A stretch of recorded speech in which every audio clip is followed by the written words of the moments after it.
मतदारसंघ पुनर्रचना विधेयकावरून दिल्लीच्या राजकीय वर्तुळात रंगलेल्या चर्चांना अखेर पुन्हा एक मोठं वळण मिळालेलं आहे।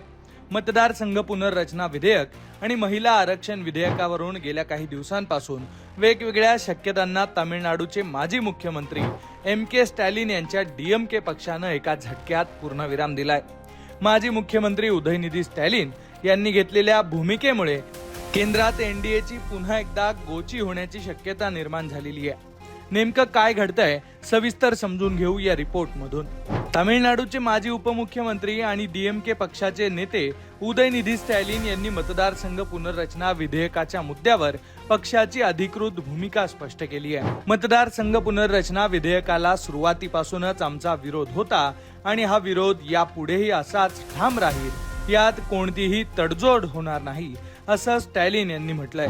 भाजप डीएमकेच्या जवळ येण्याच्या चर्चांना पूर्णविराम। काही दिवसांपासून इंडिया आघाडीपासून अंतर राखत असलेल्या डीएमके पक्षानं आता भारतीय जनता पक्षाला पाठिंबा देण्याचे संकेत दर्शवले असल्याची चर्चा राजकीय गोटात रंगली होती।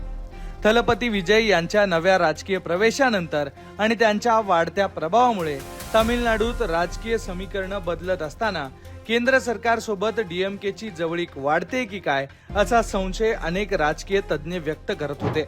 पण उदयनिधी स्टॅलिन यांच्या या एका स्पष्टीकरणामुळे एनडीएच्या अपेक्षांवर पाणी फेरलं गेलं असल्याचं चित्र निर्माण झालंय। तर दुसरीकडे चिंतेत असलेल्या इंडिया आघाडीला मोठा राजकीय दिलासा मिळालेला आहे। राहुल गांधी यांचा थेट इशारा। डीएमकेच्या बदलत्या भूमिकेमुळे काँग्रेस आणि इंडिया आघाडीत मोठी चलबिचल निर्माण झाली होती। याच पार्श्वभूमीवर राहुल गांधी जेव्हा तामिळनाडूच्या दौऱ्यावर होते तेव्हा त्यांनी एक अत्यंत आक्रमक शब्दात आपली भूमिका मांडली होती। राहुल गांधी म्हणाले होते, या विधेयकाला सर्व राष्ट्रीय आणि तमिळ प्रादेशिक पक्षांनी एकमुखानं विरोध केला पाहिजे। जो कोणी या मतदारसंघ पुनर्रचना विधेयकाला पाठिंबा देईल तो तामिळनाडूच्या जनतेशी आणि तिथल्या अस्मितेशी थेट विश्वासघात करेल। एवढ्यावरच न थांबता त्यांनी पुढे इशारा सुद्धा दिला होता की या विधेयकाला पाठिंबा देणाऱ्यांना इतिहासात 21व्या शतकातील एट्टापन अर्थातच तामिळ संस्कृतीत गद्दार मानला जाणारा व्यक्ती म्हणून ओळखलं जाईल। एप्रिल महिन्यात काँग्रेसच्या खांद्याला खांदा लावून या विधेयकाला विरोध करणारी डीएमके संसदेत अचानक काहीशी मवाळ झालेली पाहायला मिळाली होती। काँग्रेस सोबतच्या जुन्या युतीत निर्माण झालेले दुरावे आणि थलपती विजय यांच्या वाढत्या राजकारणातल्या प्रभावामुळे डीएमकेनं आपली भूमिका बदलल्याचे संकेत दिले होते। लोकसभेत 22 आणि राज्यसभेत 8 खासदार असलेल्या डीएमकेचा पाठिंबा केंद्र सरकारसाठी अत्यंत निर्णायक ठरू शकत होता। त्यामुळेच डीएमकेने केंद्र सरकार समोर आपल्या 3 प्रमुख मागण्या सुद्धा मांडल्या होत्या।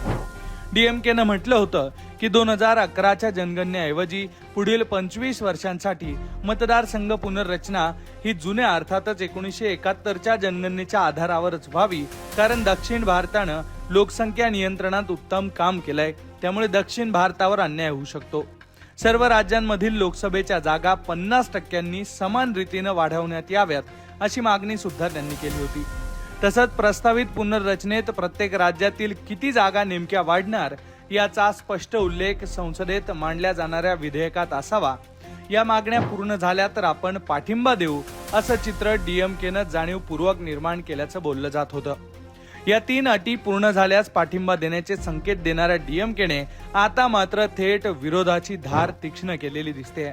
पण उदयनिधी स्टॅलिन यांनी ही आमची जुनी आणि ठाम भूमिका असल्याचं म्हटलेलं आहे। तसंच सर्व राजकीय समीकरणांना त्यांनी पुन्हा एकदा कलाटणी दिलेली आहे। मुख्यमंत्री विजय यांच्यासोबतचा वाढता संघर्ष, केंद्र सरकारची रणनीती आणि इंडिया आघाडीचं अस्तित्व या सगळ्यांच्या केंद्रस्थानी आता मतदारसंघ पुनर्रचना विधेयक आलेलं आहे। त्यामुळे आता डीएमकेच्या या भूमिकेमुळे दक्षिणेतील राजकारण पुन्हा एकदा रंजक बनलं असून केंद्रात सुद्धा मोठ्या चर्चा सुरू झालेल्या आहेत। या सगळ्या घडामोडींबद्दल तुम्हाला नेमकं काय वाटतंय ते कमेंट बॉक्समध्ये नक्की लिहा आणि अशाच घडामोडी जाणून घेण्यासाठी लोकमत पाहत रहा।